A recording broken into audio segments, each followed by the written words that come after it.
Warning: the following video contains explicit language which may be offensive to some viewers or inappropriate for children. The content within this video is intended for mature audiences only.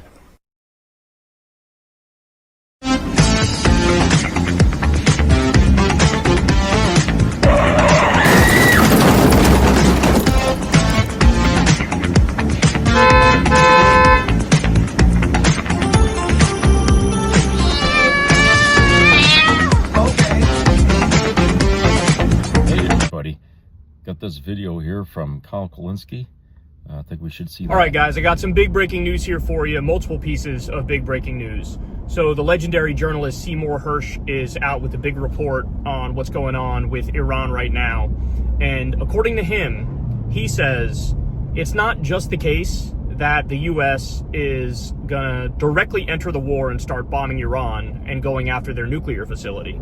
According to him, the decision has already been made to do full regime change. So that's a big deal. I mean, as of this moment, Trump is still playing hide the ball and pretending nobody knows what I do. Maybe I'll attack, maybe I won't. Nobody knows what I do. But the thing is, we already know the U.S. is directly involved. Obviously, we're arming Israel. We're funding Israel. We provided them support on the ground. We greenlit the initial attacks, the initial multiple waves of attacks. So we're already directly involved in the war. And the media is talking about it from the perspective now of, will the U.S. get directly involved, illegally, by the way, because that's what it would be, because there's no approval from Congress. Will the U.S. get directly involved and bomb their main nuclear facility, which I believe is called Fordo?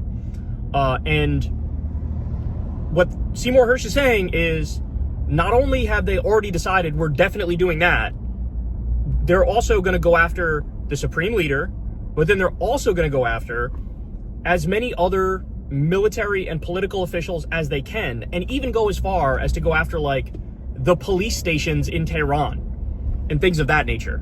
So a total onslaught has already been greenlit, and he reports that the reason that they're waiting is because Trump wants to do it during the weekend so that the impact on the markets is not as bad when Monday rolls around. So if he were to launch the, in his mind, hey, if I launch the attack during the week, the market is going to absolutely plummet, and we want to avoid that. So let's wait till the weekend and I'll pretend like I don't even know if I'm attacking yet. So that's a huge deal, huge report. And this guy has a track record of being right on a lot of stuff. So that's super important. But there's actually even a bigger and scarier report out there. So this is from The Guardian. And The Guardian says, all the talk right now is about when the U.S. goes after Iran's main nuclear facility, that they're going to be using these 5,000-pound bunker buster bombs. And I've seen that pretty much taken at face value, where like every media outlet is talking about it from that perspective. But according to the report from The Guardian, it is literally actually on the table to use a tactical nuclear weapon against this Iranian facility. Now, I know just hearing that, you're like, what? What do we live in a fucking nightmare? Well, the answer is yes, we live in a nightmare. So this is actually on the table. Now, the White House, in an attempt to sort of downplay this report, they come out and say, no, we're not really considering that. But then the last thing they say is, but all options are on the table. So then the Guardian reporter fired back and said, after my report that they're considering using a tactical nuke, they are validating that they are considering using a tactical nuke. If all options are on the table, that means the tactical nuclear option is on the table. And by the way, there's an actual reason why this might even be not just possible, but maybe even potentially likely that they would use this, is because we've seen the impact of the 2,000-pound bunker busters. So Israel has a bunch of those that we gave them. And as you all know, they've used them in Gaza. Now, you could see the impact when one of these things lands, right? And yeah, it's, 1,000-pound bunker buster it's a big deal. It's a very powerful weapon. But at the same time, the amount of damage that it does, certainly that's not enough to get the Iranian nuclear facility, which is literally like in a mountain at the base of the mountain, right?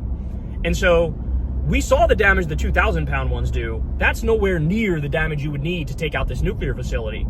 But they say it's okay, it's going to be 5,000-pound bunker busters. But even the impact of the 5,000-pound bunker busters, a lot of experts think that is not enough to get this nuclear facility, right?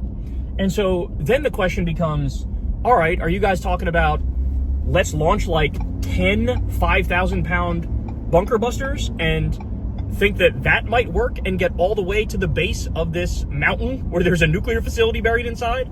Or is this just a fucking smokescreen, and the real thing that you want to do is maybe use a couple bunker busters, but also a fucking tactical nuclear weapon? I mean, honestly, this is like, the fact that we're even having this conversation is immensely disturbing. And it shows you that we've lost our fucking minds. Now, by the way, another part of the reporting, I believe this was Seymour Hersh's reporting, he says, so the U.S. is all on board. Israel is obviously, over the moon at the fact that we're green-lighting regime change. But there actually is a disagreement at the bottom of this, because even though the U.S. has basically agreed to everything, the disagreement comes with, well, what happens after? Like, what happens after we do the regime change? Well, according to the reporting, J.D. Vance, and he's one of the voices in the room who's saying this, and I think Trump may have tepidly agreed to what J.D. Vance is saying here, but his argument is like, all right, well, obviously what we do is we overthrow the supreme leader, and then we put in power some, like, moderately religious force, right? In other words, you don't go from a full Shia Islamic theocracy and, like, go full secularization, right? Because that would be like a culture shock. That would lead to further backlash on top of the backlash of some outside power overthrowing your government. So J.D. Vance says, yeah, like a moderate Shia leader, right? And apparently the Israelis are apoplectic about that. And they say, no, we want no Muslim leader at all. No Muslim leader. And effectively what the Israelis want is a total Western puppet, but more specifically, an Israeli puppet. So obviously the name that comes to mind when you talk about that is the son of the Shah, the former dictator of Iran, Reza Pahlavi. But this guy, I mean, to say he has no credibility is an understatement. This guy was out there on TV literally like cheering the fact that his own country and his own people were getting bombed, right? This is a guy who's lived in Washington, D.C. for a really long time. And so he has no authority. He actually reminds me of this character, Ahmed Chalabi, who was like the hand-picked U.S. choice to be president of Iraq after we toppled Saddam Hussein, right? And the guy had no popular support. So obviously he was a colossal fraud, and that project imploded immediately. And I think a similar thing would happen with Reza. But according to the reporting, they're actually not even really considering Reza. But, they want, the Israelis want somebody who's just a total puppet to Israel and not Muslim at all. So let's be serious here, guys. The conversations that we're having here are absolute lunatic conversations. Like, literally, none of this stuff should be on the table. This is all so fucking crazy. And like I said, it's like that movie Groundhog Day. We're literally all the way back in 2002, and we're hearing all the arguments from the Bush administration officials about why we have to overthrow Iraq, and they have weapons of mass destruction, and they helped do 9/11, and they're going to attack us with the weapons of mass destruction. All of that was total horse shit, and we're getting such similar arguments now with this. Iran doesn't have a nuclear weapon. They weren't building a nuclear weapon. Even if they were building a nuclear weapon, they weren't going to fucking use it. It would only serve as a deterrent to Israeli and Western aggression. Like, every level of this conversation is bullshit. Even when you grant them that what their concern is Iran's nukes. That's not even true. The point is, Iran challenges Israeli hegemony in the region. They want to stop that. So it's simply about regime change. It's simply about Israel and the U.S., we are on the offense. We are aggressive. We are the ones who are committing crimes, right? We're the ones who are violating international law. It's actually not hard to figure out in the slightest. It turns out the country that's been doing a live stream genocide for over a year and bombing 4 different countries, turns out that country actually is the aggressor. You want to know the last time Iran had a war? You ready for this? 250 years ago. And you want me to believe the country that hasn't had a war in 250 fucking years, that they're on the offense here, that they're the baddies here? It's just so fucking preposterous. It's so preposterous. So again, huge news. Regime change has already been greenlit. All this talk about just going after the nuclear facility is bullshit. They've already greenlit regime change. This is according to Seymour Hersh, the legendary reporter. And they are very seriously considering, if not leaning in favor of, using a tactical nuke. And the other thing is, if Trump in his mind feels like, if I use a tactical nuke in this scenario, that would help establish deterrence with the rest of the world, and that would make people think these motherfuckers are crazy, and then Trump would get the fear and respect that he wants from the rest of the world.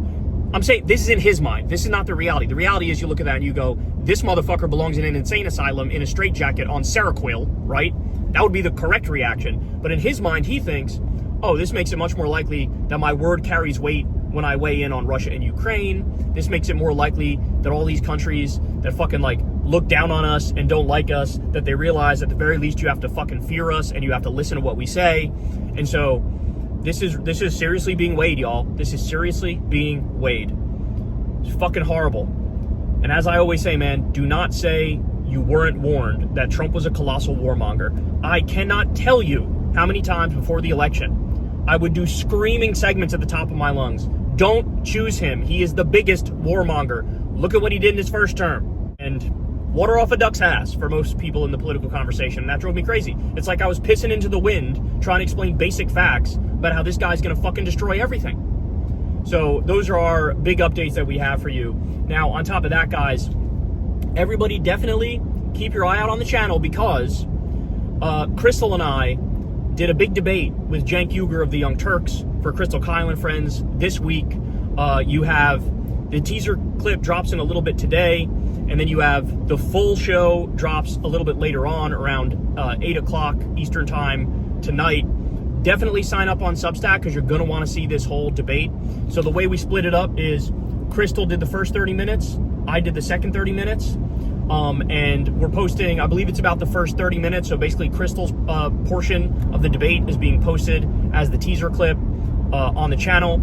You'll see we're opening up the clip with a compilation of just how wild the debate got, where basically everybody was yelling at each other.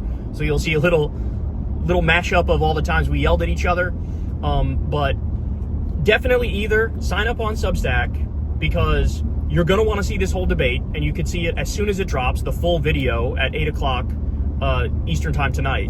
And if you don't want to do that, there's still another way you can see the whole thing, which is if you sign up on Substack, there's a free version and there's a $5 per month version. $5 per month will get you the video, and it'll get you it as soon as it drops, the full video. But you could also sign up on Substack for free, and that's also same link below.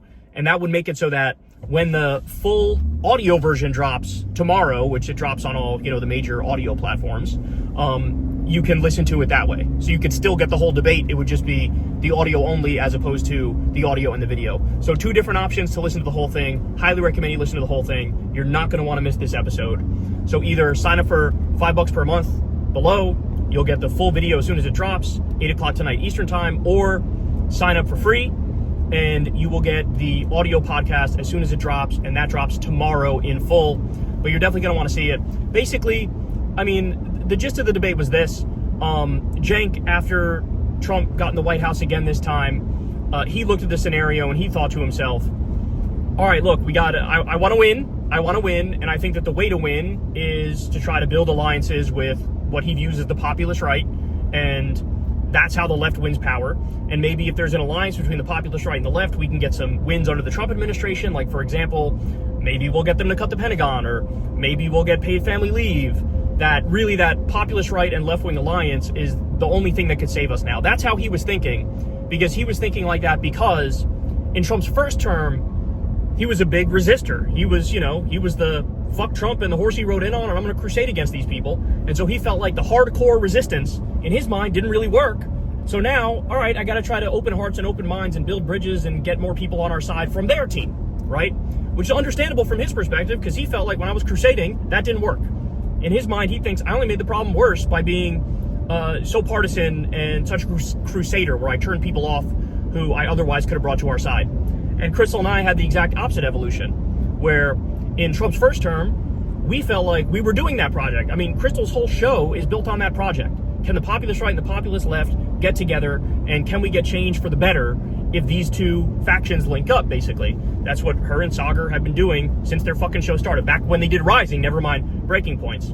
And Crystal's conclusion is similar to mine. I remember I did this when I went on Joe Rogan's show a bunch of times and tried to convince him to be a lefty, and he would agree with me and shake his head and say that's correct, and then 3 weeks later have on Ben Shapiro and tell him everything he says is correct. And then eventually, as you all know, Joe Rogan endorsed Donald Trump and went to the inauguration and gave him a hot stone massage on his podcast. And so we had like the opposite evolution, where we felt like, no, when I held their hand and walked them through it, that didn't work. If anything, it made them feel more validated in supporting Trump, right? It made them feel like, oh, here's a lefty, and they're telling me that some of the stuff Trump says is true, therefore, I'm correct in supporting Trump. And the other mistake that Crystal and I made is maybe we would over-focus on criticizing Democrats. Not saying the criticisms weren't legit. I would stand by most of those criticisms I made of Democrats. But when you hyper-focus on criticism of Democrats, as perhaps we did in Trump's first term, you give people the misleading impression that, oh, the Republicans are obviously better, right? And so we had total opposite evolutions, where now Crystal and I are in the mindset of fuck Trump, fuck his regime, fuck the horse he rode in on. Honestly, at this late date, if you're still seeing the rampant fascism happening in front of us and you're still on his team, I am totally comfortable calling you a fascist in that scenario. So we're the resistors, we're the defiant ones, and Cenk is trying to, build bridges and open hearts and open minds and change minds. And he thinks that, you get more bees with honey, or however the fuck that saying goes. So it was a big debate overall, and I think you guys are really going to enjoy it. Much love to Cenk for being willing to debate these things and go out of his his comfort zone and go out of an area where everybody would agree with him and not along an agreement. He was willing to have what effectively became a heated debate about this. So hope you guys enjoy it. But yeah, man, Crystal's been saying it a lot lately, and I think it's totally true. With all the news updates that we're getting, we literally live in hell. Like, it feels like we live in hell, and it's only getting worse. Well, talking about using a tactical nuke to take out underground nuclear plant, or a bunker rather. Well, anytime you try to take out something under a mountain, it's going to be hard. I mean, that's why we got NORAD built under a mountain, okay? A direct hit, even by a tactical nuke, is no guarantee that that's going to affect it, depending on how deep down they are. So we could be looking at, if they decide that's what they want to do, okay, maybe several nukes hitting that area to get at Khomeini there, and like I said, there's no guarantee that it's going to work unless they probably use a regular nuclear missile, okay, one of the big ones. So I don't know. The idea that people are talking or entertaining the possibility of using a nuke only suggests that these people don't care how far they want to escalate this. Which is troubling, because you realize, of course, that if we do that, it could initiate a retaliatory strike by Russia, because they're allied to Iran, remember? And Russia could feel free to just send one of their nukes in our direction, and then the whole fucking game is really gonna explode then. So, like I said, we have, if we're looking to start World War III, we got the right president in office to do it. Okay, he's just the guy who will be willing to start it. And this is one of the things that I try to explain to Trump supporters out there, that voting for Trump just to own the libs is not enough. Okay. This guy is not on your side. He's not on anybody's side except his own, because his fat ass will be protected no matter what. All right? But he'll sacrifice you and your children and your families for whatever the hell he wants to do. I mean, you look at the guy. Any given moment, you look at this guy's face, and you could see selfishness written all over it. Okay, honestly, he's almost like a walking parody of selfishness. The guy doesn't care. So you're talking nukes. he was probably the one that brought up the fucking thought in the first place. And of course, all the sycophants around him are saying, yeah, let's do it. You know, of course they're gonna say that. You know, they're all eager to kiss his ass, one and all. Okay, like I said, we got the right guy to start World War III. We thought it would have been Reagan that would have started it, and you know, in many cases he damn near did. But we had real politicians surrounding the guy to stopgap a lot of what he was doing and to double check what he was doing, because you know, Reagan's mind was faltering just like Trump's is, and other people had to pick up the slack. But the guys now that are there to pick up the slack for Trump are just as bad as Trump himself. So you know, the rest of us are at the mercy of sycophants and their leaders that are nuts. Okay, that's where we are. This is the worst possible situation to be in as an American right now. Okay, and I think that as time goes on here, and we don't have to wait too long, the fallout from Trump is going to be tremendous. Okay. And like I said, we are about to open a fucking massive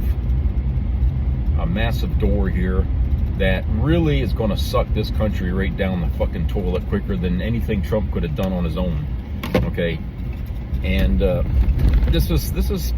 it's scary times for anyone who has any fucking sensibility or any intelligence. You know, you would be scared right now. For those who don't, you know, I can't help them if they don't understand the consequence of what Trump being a president is going to do to this country. I can't explain it to them because they'll never understand. These people are too dumb to realize that putting your hand on the fucking burner is going to burn your hand. Okay, so I just, you know, I'm speaking to those who have brains, those who have common sense, those who understand things, to hear what I'm saying, because it's really the truth. I mean, we are at the precipice here now, and you know, we're at the point where we can't turn back now, and we're waiting here for Trump to decide whether to shit or get off the pot. And I can tell you right now, he's going to take a huge shit before everything is said and done here. That, you know, we're all going to get splattered with. And it's only going to be then, okay, in this situation where MAGA finally realizes that, oh, crap, we did the wrong thing putting him in as president. But you know something?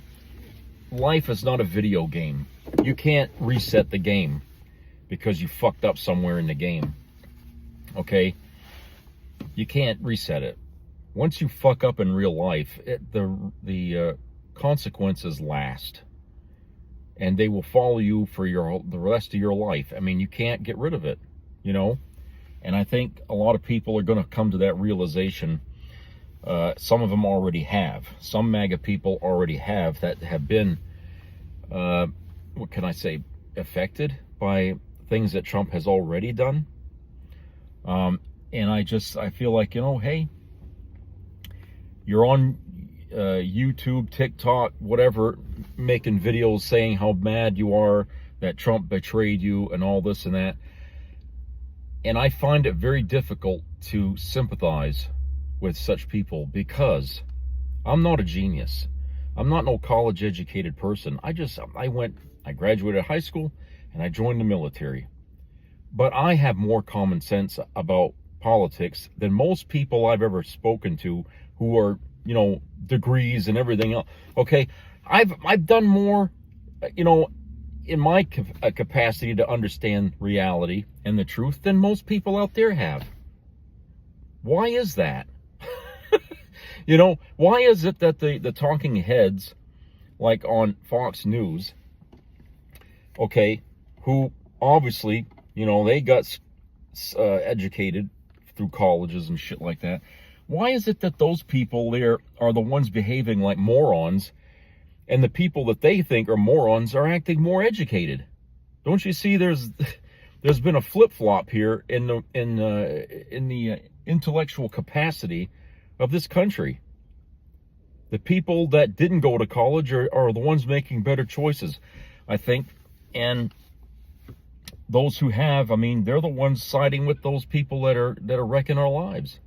And I'm not saying that they all are, okay? But those people who are presented to us on a platter as being the ones we should listen to are certainly not the ones we should be listening to. That's been my experience as of late, okay? I mean, it used to be different at one time, but now the dynamics of that has shifted, and it's pretty fucking scary when you think about it.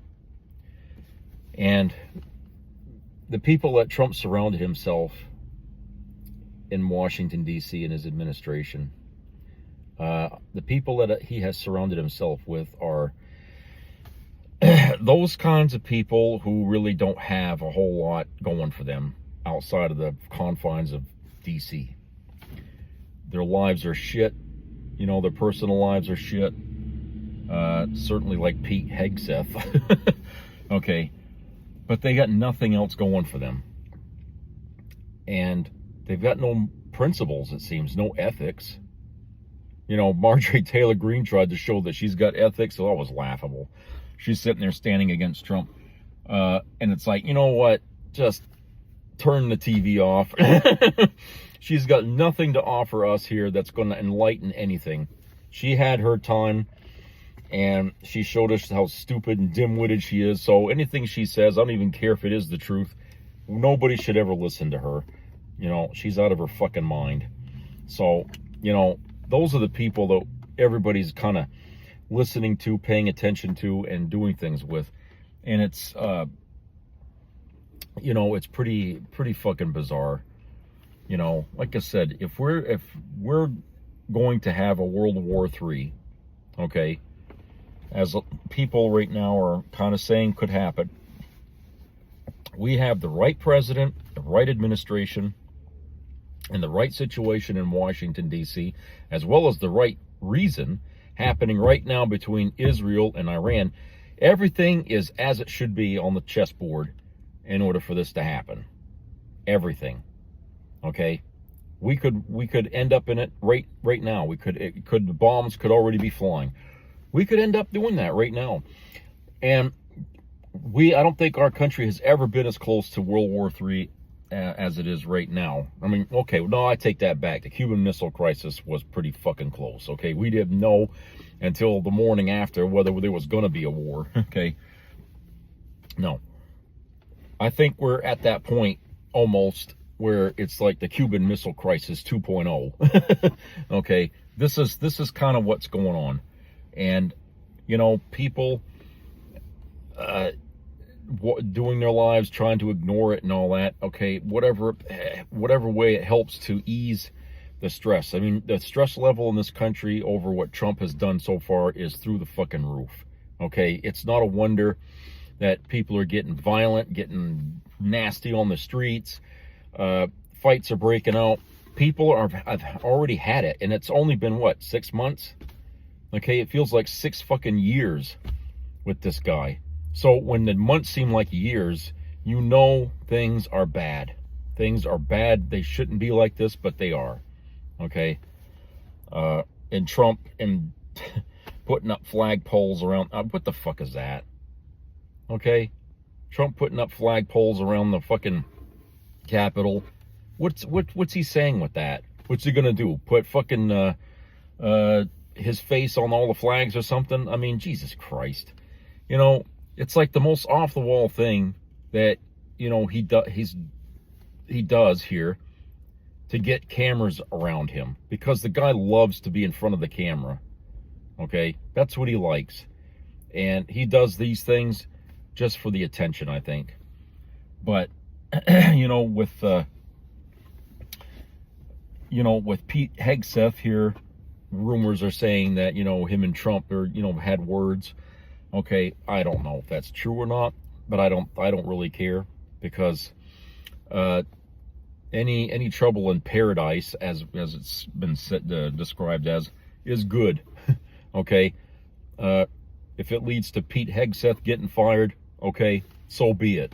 But the next person ain't going to be any better, because we know the pool of where that Trump drives his hand in to grab whatever is there. Okay, it's a shitty pool.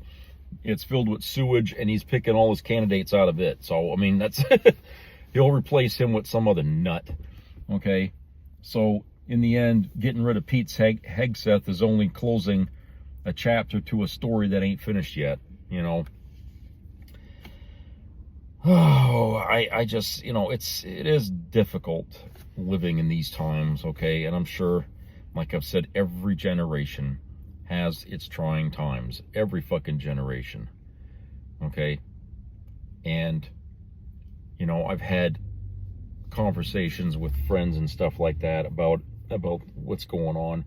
And I know for a fact that I'm not the only person with deep concern here over what's going on, okay? There's a lot of veterans that I know that are feeling exactly the same way I am. They're very concerned about how things are shaken down here. They think Trump's been screwing up all along, and he's not going to change his fucking tune. You know, what does someone tell somebody like that? You know, I mean, people are going to vent. They're going to say things. They need to say things because it's a thing on their mind that you know, that puts stress on a person. You know, it does. And on top of everything else that people have to do in life just to live, you know, this is the last thing people need to have dumped on top of them. They don't deserve it. Nobody does. Okay. And you know, Trump, like I said, he spent his whole life with things handed to him, given to him, that he didn't earn. And he's never once had to worry about where his food is going to come from next. He never once had to put in a hard day's work to earn just enough money to pay his bills or feed himself. Okay? This is a guy who's lived a very privileged life. So what does he know about the common citizen? What does he know about American exceptionalism? Okay, he's never had to benefit from it. You know what I'm saying? He's just a wealthy guy who's hung around with other wealthy people, and he's never once ever thought, you know, how do these other people live in this country? He don't care. So we can be sacrificed. He won't miss us. And that's not a president. That's not a way a leader should be. Okay? That's the total opposite of how a president should be. And we got the wrong guy. We got the wrong fucking guy. We made the wrong choice. MAGA knows this. They won't tell me. You know, in any way, because that would be admitting defeat. And they didn't own the libs at all. Okay? They didn't. They think they did, but they didn't. They actually cut their own throat in the process of trying to own the libs, but they failed at doing that. They couldn't even do it right. All right, so that's it for today. Hope everybody has a great weekend, so I'll talk to you guys later. Take care.